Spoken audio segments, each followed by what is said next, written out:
Senator Scullion. Mr Deputy President, I have to say as I rise, it's fairly nauseating to get lectured by those others, from those on the other side, particularly Senator Crossan, on picking policy. Can you imagine that, getting lectured from them about picking policy? Look, it's been some 14 weeks ago, over 3 months ago now, when Nauru opened. This is one successful policy of the Howard government. We say congratulations on accepting one policy in a trilogy of success.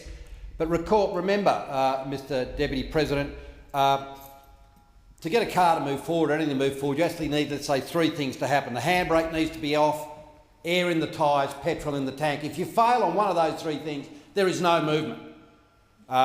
Failing on 2 of them, I suspect there will be no movement at all. It's a little bit like having a trifecta bet, going up to the bookie and saying, oh, one of them came home, can I have my money? It's just not going to cut it. We know now this is not some academic report that's suggesting, well, if you do all of these things, it'll all be a miracle. That's never been tried. We had a policy that ended up having absolutely no boats. Temporary protection visas, offshore processing and turning the boats back where it is safe to do so. And this has been tested, Mr Deputy President. 3 months ago, they accepted one of our policies. Well, what's happened? Well, on any benchmark, we can say, well, what were we going to measure it on? Well, what about how many people have arrived?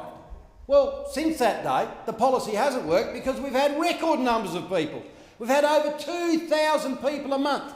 It's more people on the QE2 arriving on Christmas Island every month. You have to say, well, you know, I don't think this is really working for me. If the intention was to stop people, clearly that policy has not worked. So since the 14th of August, we've actually had 7,716 people have arrived. So they've tinkered around. They've tinkered a bit. They've said, I know, let's call them, instead of temporary protection visas, where we need to go, which is a clear disincentive, we will say we'll call them bridging visas. But they're not actually even a bridging visa, Mr Deputy President. They're a new type of bridging visa. They're a recurring bridging visa, which basically means we're not waiting for some particular thing to happen, a bit like going to the chemist for a script. You're going to get one every time. You don't even have to turn up. So they're a special sort of bridging visa that means they're the Clayton's bridging visa, the bridging visa you need when you don't need a bridging visa, which basically means you can stay forever. But not only do you have a reasonable expectation under those circumstances of permanent residency, which one might understand was quite reasonable if you were a refugee, but these aren't even refugees. They're asylum seekers that now have the little green pad of a recurring I'll stay forever bridging visa. Well, the whole idea of this package of policies was as a disincentive package. We sympathise with the 14.5 odd million people who seek a migration outcome or a movement outcome in this globe. Of course we do. But we've also decided we would like to have them move in an orderly sense.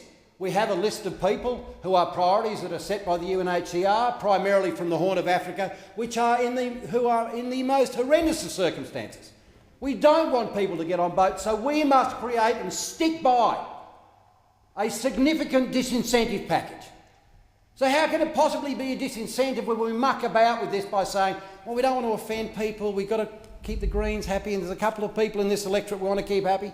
So what we'll do, we'll talk about a new bridging visa, which does absolutely nothing as a disincentive. In fact, what's the acid test? Well, what do they think about that? They've come in droves. 7,000 people in 3 months is just unthinkable. When we were in government, we would have just given the game away.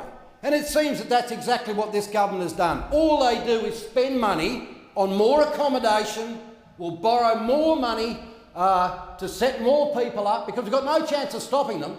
So all we have done is give up, and we're not even investing our hard-earned dollars. They've broken the economies back to the extent everything we have we borrow.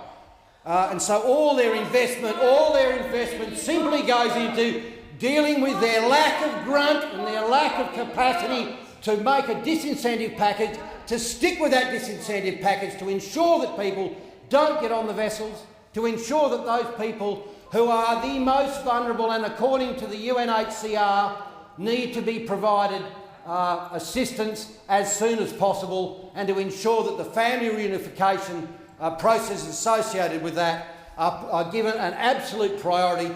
That is what this government should be doing and have failed. Your time has expired.